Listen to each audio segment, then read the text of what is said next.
नमस्कार दोस्तों, आज का हमारा जो आर्टिकल होगा डीसी जोसेफिन इफ़ेक्ट का होगा। पूरा डेरिवेशन अभी मैं आपको सॉल्व करके बताऊंगी। तो सबसे पहले हम जो है probability amplitude of electron pair लेंगे, उसको हम Xi1 से डोनेट करेंगे। वो होगा हमारे पास प्रोबेबिलिटी एम्पलीट्यूड ऑफ इलेक्ट्रॉन।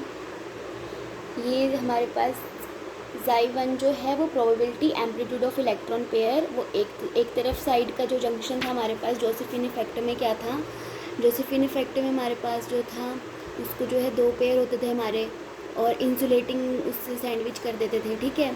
और वो तो था कि हमारे पास जनरली था। और डीसी वाले में क्या होता था, डीसी वाले में जो है हमारा जो है हम डीसी जो है करंट जो है यहाँ पे फ्लो करवाते थे। तो यहाँ पे ये एक साइड हो गई, ये दूसरी साइड होगी। इसका probability amplitude electron pair Xi1 और इसका Xi2 हो जाएगा। अब जो ये बोथ सुपर कंडक्टर जो हैं, both super conductor be identical, ये एक जैसे हैं और ये दोनों बोथ एट ज़ीरो पोटेंशियल। अब हम इसकी टाइम डिपेंडेंट स्क्रोडिंजर इक्वेशन लिखेंगे। तो हमारे पास time dependent Schrodinger equation is, तो हमने वो पढ़ी होगी ना, H psi is equals to E psi. ये हमारी स्क्रोडिंजर इक्वेशन होती है। लेकिन हमारी जो टाइम डिपेंडेंट होती है वो होती है I H cut partial derivative of wave function with respect to T is equals to H psi. अब हम जो है इसको कैसे लिख सकते हैं, आई एच कट पार्शियल इसको Ψ1 और इसको जो है Ψ2, इसको हम ऐसे लिख सकते हैं। तो यहाँ पे जो है हमारे पास h की जो वैल्यू होगी h is equals to H cut T होगी। मैं आपको बाद में बताती हूँ क्या है ये एच कट टी Ψ2 और यहाँ पे Ψ1। ये इक्वेशन नंबर 1 दे दो और ये इक्वेशन नंबर 2 दे दो। यहाँ पे हमारे पास एच कट टी क्या है, transfer interaction across the insulator. तो ये हमारे पास है transfer interaction across the insulator, इसको हम एच कट टी से डोनेट करेंगे। अब जो हमारे पास टी है, टी के जो है डायमेंशंस ऑफ रेट और फ्रिक्वेंसी है, और it has measure of the leakage of Ψ1 into the region 2 and Ψ2 into the region 1 if the insulator is very thick. अगर हमारा इंसुलेटर जो वो थिक होगा, टी इज़ ज़ीरो, हमारा वो टी की वैल्यू जो हो जाएगी वो ज़ीरो हो जाएगी। And there is no pair turning. तो यहाँ पे अगर हमारे पास इंसुलेटर हमारा थिक हो जाएगा तो हमारे पास टी की वैल्यू ज़ीरो हो जाएगी और हमारे पास नो पेयर टर्निंग होगी। अब जो है हम लेट कर लेंगे Xi1 और Xi2 की value. Xi1 is equals to N1 की पावर 1/2 ई आयोटा थीटा 1 और Xi2 is equals to N2 की पावर 1/2 ई आयोटा थीटा 2। इसी इक्वेशन नंबर 3 देंगे, इसी इक्वेशन नंबर 4 देंगे। यहाँ पे हमारे पास N1 और N2 क्या है, number of electron per unit volume, number of electron per unit volume. अब हमारे पास जो 3 और 1 इक्वेशन है, अब यहाँ पे हम इसका पार्शियल डेरिवेटिव निकालेंगे। तो पार्शियल डेरिवेटिव कैसे फाइंड आउट करेंगे, प्रोडक्ट रूल लगाएंगे हम इस पे।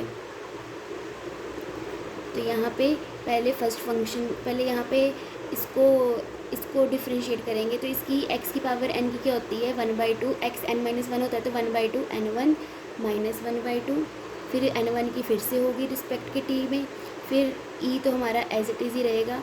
उसके बाद हम जो है e की करेंगे तो आयोटा बाहर आ जाएगा और n1 तो हमारा अब एज इट इज़ रहेगा और e आयोटा थीटा 1 और थीटा 1 की फिर से होगी, ये हमारे पास आ जाएगा।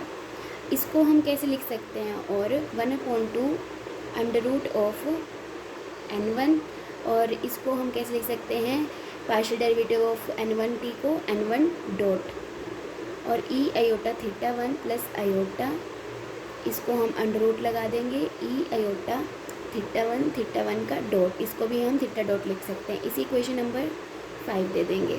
अब वैसे ही हम पार्शियल डेरिवेटिव करेंगे Xi2 का। तो यहाँ पे फिर से यहाँ पे x की पावर n का फॉर्मूला लगेगा, हमारे पास N2 की भी होगी, E iota theta 2 as it is plus iota n2 की पावर 1/2 ई आयोटा थीटा 2, और थीटा 2 की हमारी फिर से होगी, इसको फिर से हम डॉट फॉर्म में लिखेंगे, इसको n2 डॉट लिखेंगे, ई iota theta 2 plus iota √n2 और ई आयोटा थीटा 2 और थीटा 2 का डॉट, इसे इक्वेशन नंबर 6 दे देंगे। अब हमारे पास जो है 5 और 6 की जो 5 की जो वैल्यू है हम इक्वेशन नंबर 1 में पुट कर देंगे। इक्वेशन नंबर 1 क्या थी हमारे पास, यहाँ पे इसको 5 को पुट कर देंगे।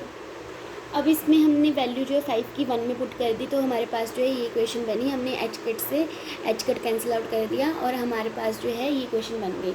अब यहाँ पे जो है हम इसको हटाने के लिए हम इसको मल्टीप्लाई कर देंगे, मल्टीप्लाई विद 2√n1 से इक्वेशन को, अबव इक्वेशन को। तो हमारे पास रिजल्ट क्या आएगा, आयोटा n1 का डॉट, यहाँ पे मैंने गलती से 2 लिख दिया था, वो मेरे से गलती हो गई, कोई बात नहीं। यहाँ पे 1 कर लेंगे हम, और यहाँ पे जो है हमारे पास n1 डॉट ई की पावर आयोटा थीटा 1 माइनस 2, यहाँ पे जो है आयोटा आयोटा आयोटा स्क्वायर बन रहा है तो माइनस की वैल्यू आएगी। तो सॉल्व करके हमारे पास ये इक्वेशन आई 7 इक्वेशन। अब सिमिलरली इक्वेशन नंबर 6 में हम पुट करेंगे, 2 में पुट कर देंगे, तो हमारे पास क्या बनेगा, iota n2 dot E iota theta 2 minus 2n2, इसी से ही उतार के सिमिलरली कर देंगे हम, ज़्यादा सॉल्व करने की ज़रूरत नहीं है आपको। थीटा 1 की जगह थीटा 2 कर देंगे, n1 की जगह n2 कर देंगे, तो ये हमारे पास रिज़ल्ट आ जाएगा इक्वेशन नंबर 8। अब इक्वेशन नंबर 7 देखो फिर से, ठीक है।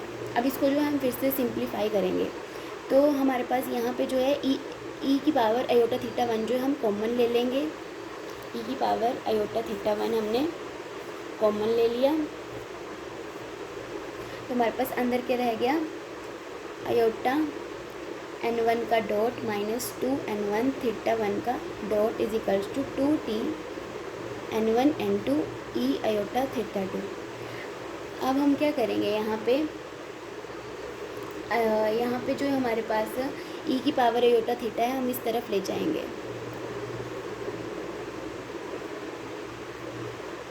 n1 n2 E iota theta 2, और यहाँ पे ये माइनस का हो जाएगा, तो हमारे पास क्या रिज़ल्ट बनेगा, 2n1 theta 1 2t n1 n2 ई की power iota theta 2 minus theta 1। इसको जो है हम डेल कंसीडर कर लेंगे, तो यहाँ पे बाकी इक्वेशन एज इट इज़ रहेगी, यहाँ पे ई की पावर आयोटा डेल आ जाएगा, इसको हम इक्वेशन नंबर ए दे देंगे, आप खुद ही लिख लेना है यहाँ पे, ठीक है। अब इक्वेशन नंबर 8 को सॉल्व करेंगे, solving equation number 8। Equation number 8 को भी सॉल्व करेंगे तो हमारे पास ऐसा ही रिजल्ट बनेगा। आप सिमिलरली करके भी कर सकते हैं, यहाँ पे बस माइनस का लग जाएगा, यहाँ पे आप सॉल्व करके खुद लिख सकते हैं, मैं सॉल्व करके नहीं बता रही हूँ, क्योंकि सिंपल ऐसे ही जैसे अभी ऊपर वाला सॉल्व किया वैसे ही होगा, तो इसे दे देंगे हम इक्वेशन नंबर बी। अब हमारे पास जो है आपने रिजल्ट्स पढ़े होंगे, जो हमारे पास ई की पावर आयोटा थीटा होता है वो होता है cos theta plus iota sine theta, और ई की पावर माइनस आयोटा थीटा होता है cos theta minus iota sine theta, इनको आप याद रखना।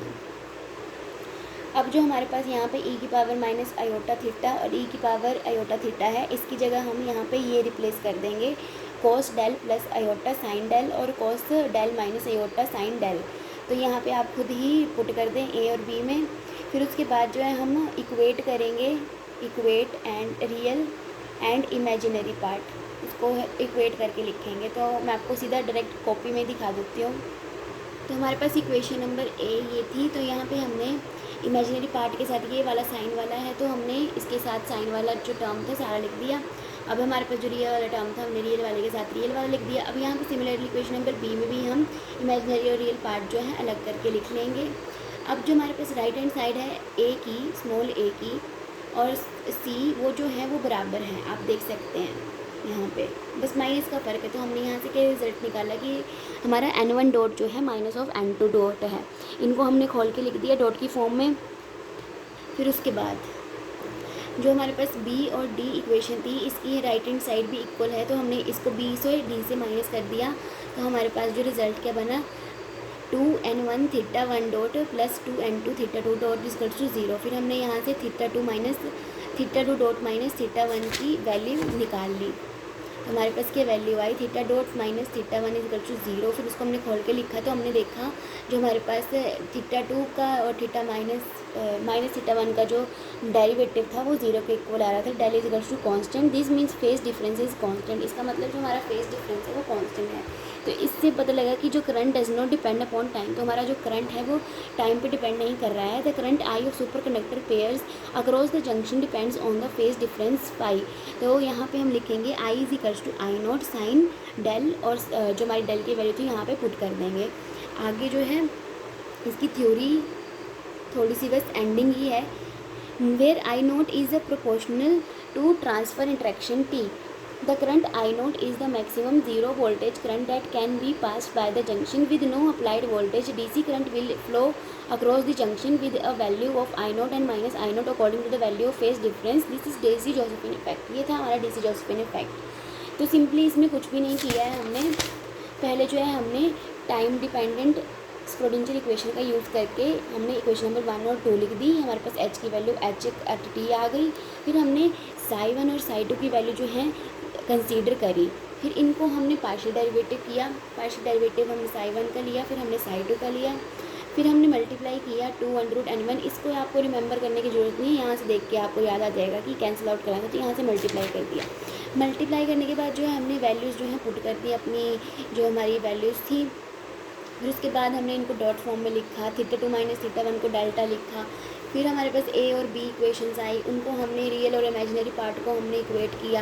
फिर इक्वेट करने के बाद जो है हमने देखा कि हमारी जो डेल की वैल्यू है वो कांस्टेंट आ रही है। इससे हमें पता लगा कि फेस डिफरेंस जो है वो कांस्टेंट है। फिर उसके बाद हमने आई नॉट साइन डेल कर दिया और ये हमारे पास आ गई DC जोसेफिन इफेक्ट की डेरिवेशन। Thank you.